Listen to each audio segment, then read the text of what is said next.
Hello, here's your mom friend Kathleen, and welcome to Wildly Rooted. Motherhood isn't about having it all figured out, it's about growth. Together, we're planting deep roots so we can feel calm, confident, and connected. In just 5 to 15 minutes, we'll breathe, reset, and explore tools to bring more peace, joy, and ease into our days. I don't have it all figured out, but I'm here with you, learning, growing, and rewriting motherhood together. Let's dive in. Hey, Mama, it's your mom friend Kathleen again, and welcome back to Wildly Rooted, ready to dive into today's journey about creating a space for happiness. And don't worry, it's not about decluttering and how to furnish your house. It's actually a very, very personal story I'm sharing here with you today. About 1.5 years ago, we moved to the countryside of Norway on the west coast, on the wild, open Atlantic. And when we moved in, we kept the house very, very simple. So, in a way, we had a much smaller space, living in a town before it wasn't a city, but in a town before it was a smaller space. So, we moved into this bigger countryside space. And maybe looking at how old my kids were, our energy wasn't really there to do much with the place. So we said, like, let's keep this all as simple as possible. So it was minimal decor. There were no photos on the walls. Um, we used the furniture we had. We actually decided not to buy more just to see how it goes. And somehow I really feel our space is very spacious. But over time, of course, we wanted to add a little bit more personalities, started hanging up some photos that we made on the walls. Um, but there actually still are a few spaces that are completely empty. One space is in the living room, actually directly above our couch, and I have started looking for something how to fill the space, and it hasn't come to me yet. So we're sitting in a way, we're sitting in a void, and I'm okay with it. I actually love to be okay, not to need to fill every space straight away. That said, what I want to talk today about is actually where I got the urge to upgrade the space, and that was our bedroom.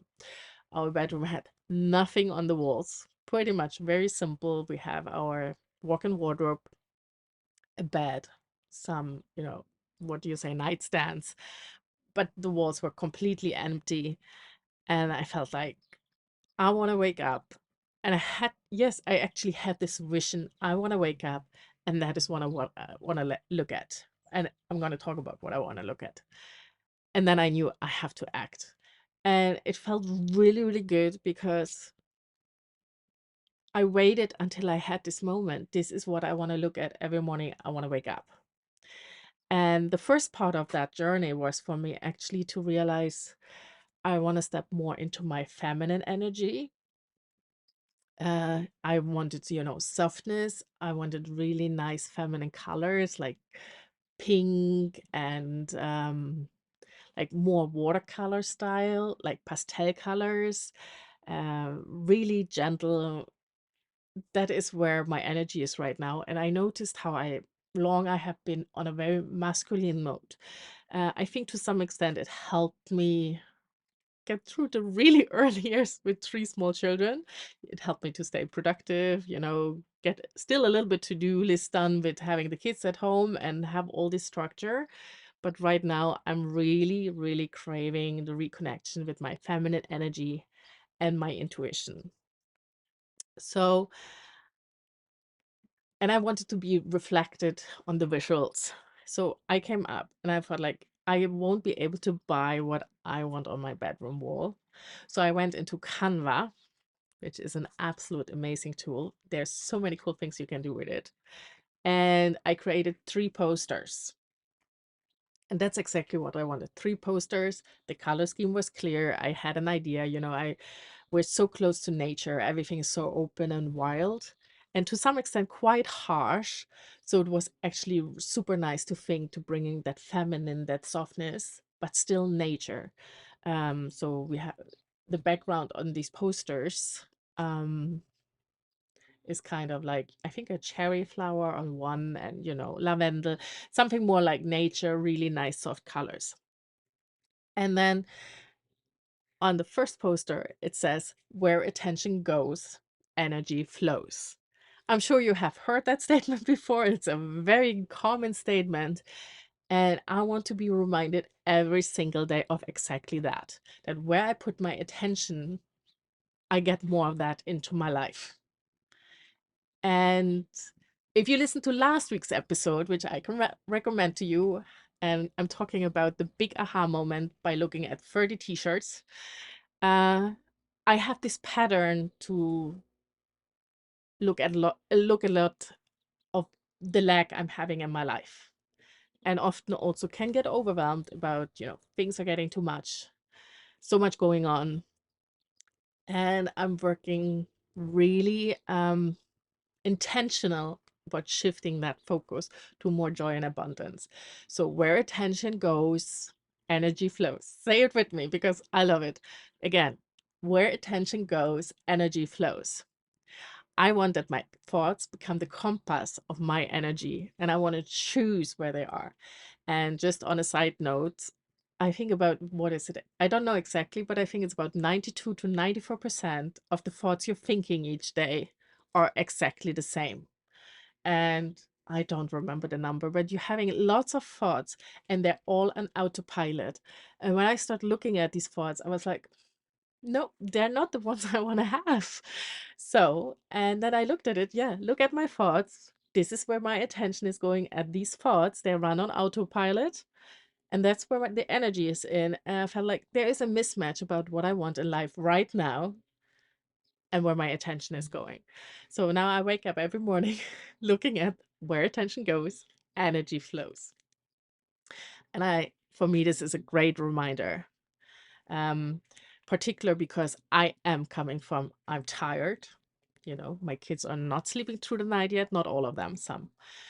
This is too much for me, like you have a tantrum and a sick child, and you try to kind of just split yourself up in 8 pieces. We're talking a lot about being an octopus and just having 8 arms. And they were draining my energy. And they were definitely not helping me moving into the direction where I want to go. And so this poster helps me to put my attention to what lights me up, to pleasure, joy, connection, love, and laughter. Then the second poster, where I put some writing on it, the other one is a pure just picture poster. It's written on it, "Happiness is a habit." And when I saw it, when I created this poster, I was, trying to get some inspiration.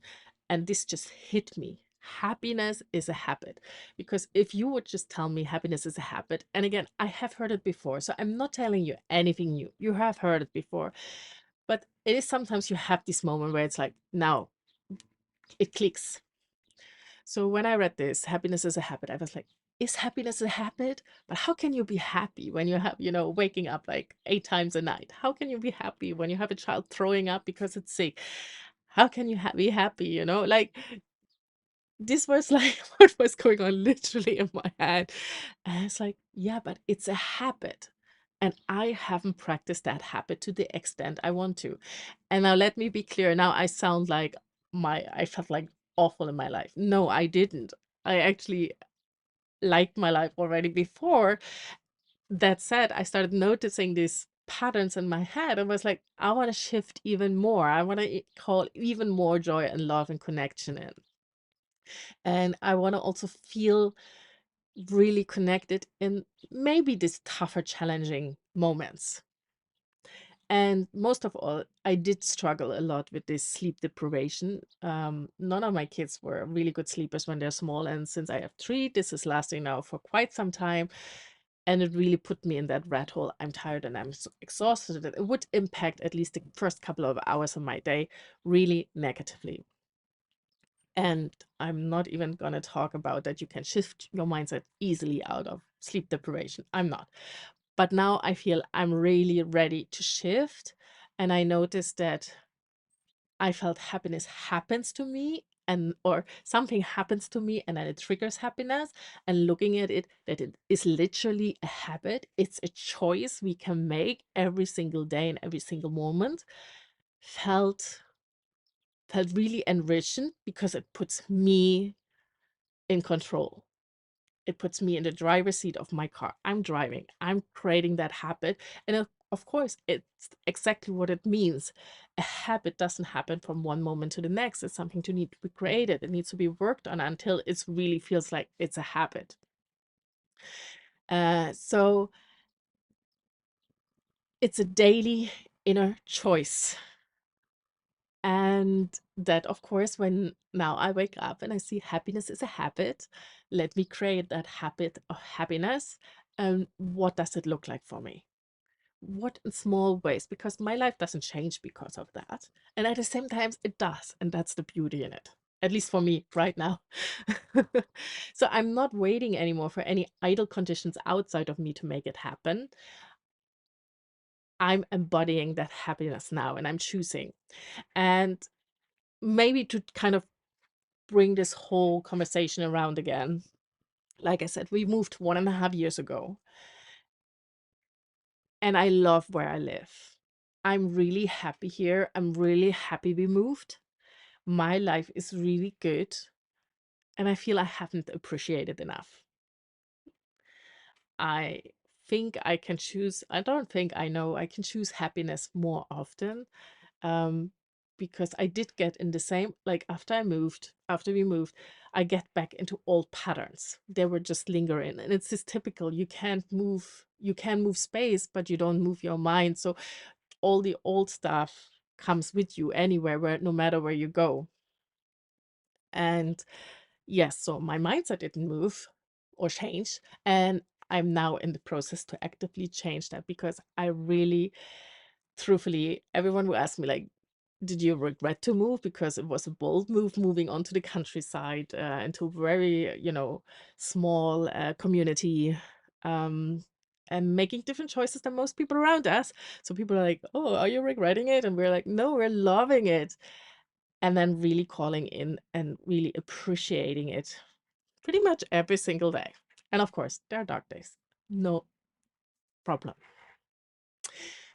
So, and just on the last side note, before we finish off, is I hang up these posters. Um, they're not just for me; they're also for my kids because they see them too. And is it called? No, how is it called? I don't know. They're absorbing these truths, even if they don't read them all the time, even if they don't kind of think about it. They know they're hanging there. They pick the message up. I think I have heard that from Dr. Wayne Dyer.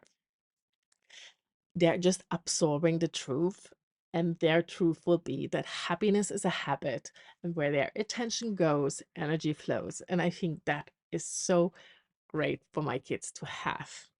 And as parents, of course, we lead the example, and I'm reminded every morning that I can choose about my day. So you don't have to wait for the external things to feel good, mama. You can start making simple shifts in your environment and in your thoughts today. And maybe have a poster like this hanging somewhere that really, really reminds you, uh, and brings you joy and pleasure, both in your mind and into your space. With love from one wildly rooted mama to another one. And let's keep growing and glowing together.